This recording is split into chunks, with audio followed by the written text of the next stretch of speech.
Well, hello and welcome to a new video where we are going to take a look at the performance of the NVIDIA RTX 1000 ADA in Apex Legends. And we're playing this at 1080p with basically competitive settings.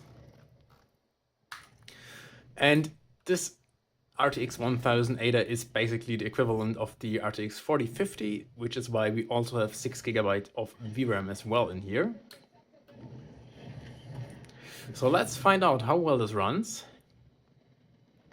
And this one sits inside the DELL Precision 5690, which means that we also have a Core 7 Ultra 165H as well as 64 GB of memory.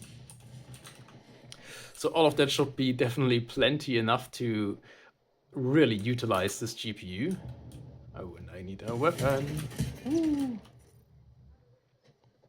And yeah, so far, as expected, we have a perfectly smooth frame time graph. I mean, there are definitely a lot weaker GPUs which can do the same, so I would absolutely have thought that this would be what we will see here. And we are also not in the GPU limit right now, but in a CPU limit.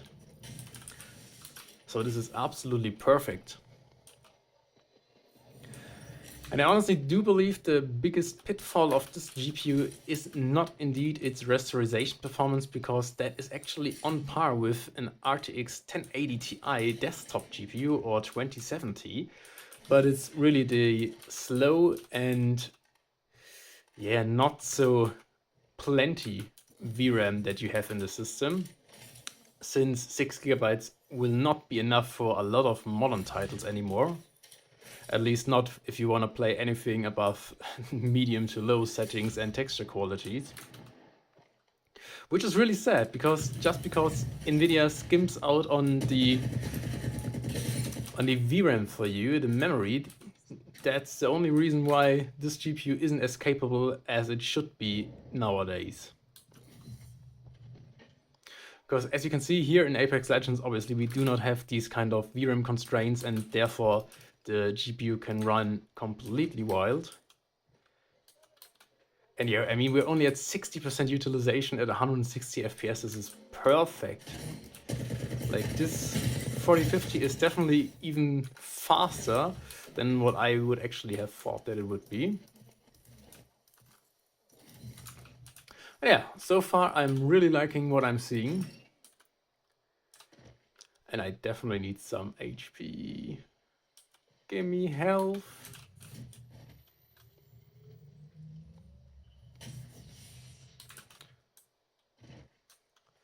All right, and I think I will just go ahead now and turn up the settings here to 1440p and just max settings, just to compare to the RTX 5000, which I have here, and see how this one performs when it's really in the GPU limit.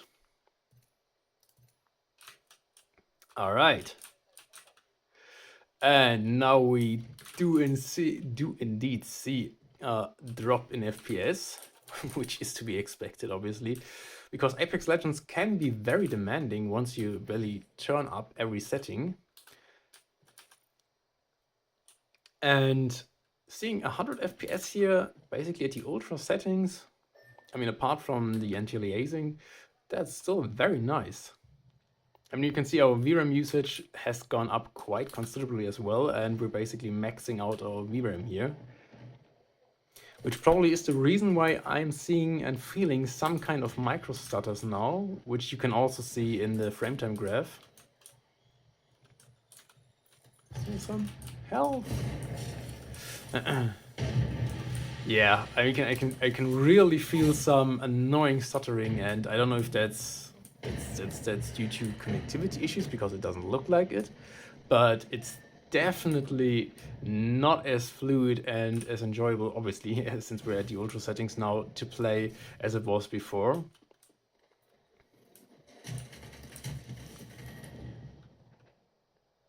But yeah, I mean, it's still playable. I think what I'm gonna do next is just turn down this here to high again, and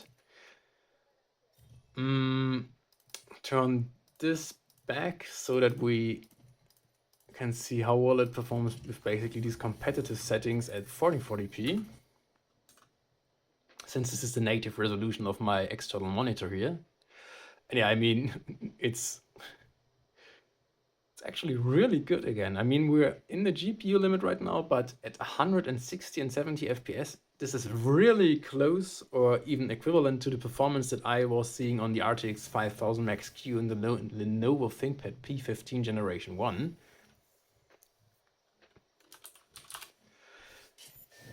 So it's very astonishing to me how much GPU performance increase we have seen over the last 2 generations.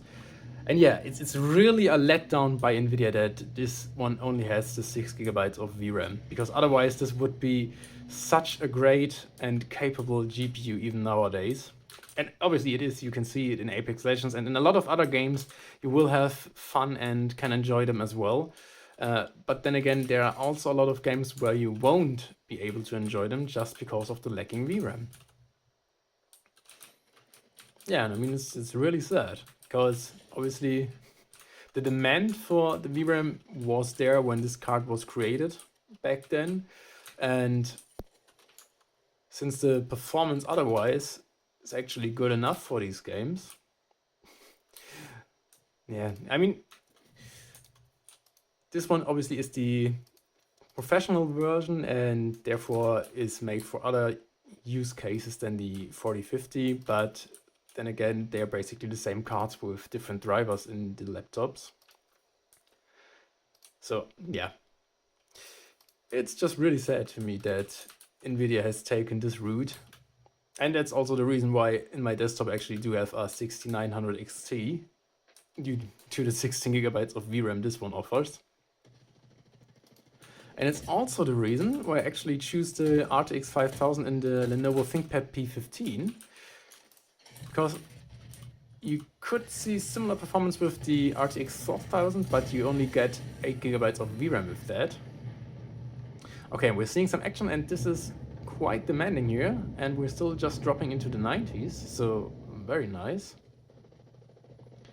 I mean, I guess if you're the most extreme competitive person in this game, then it probably still won't be enough for you, but for some casual gaming, this is more than adequate. And yeah, we're just gonna die here.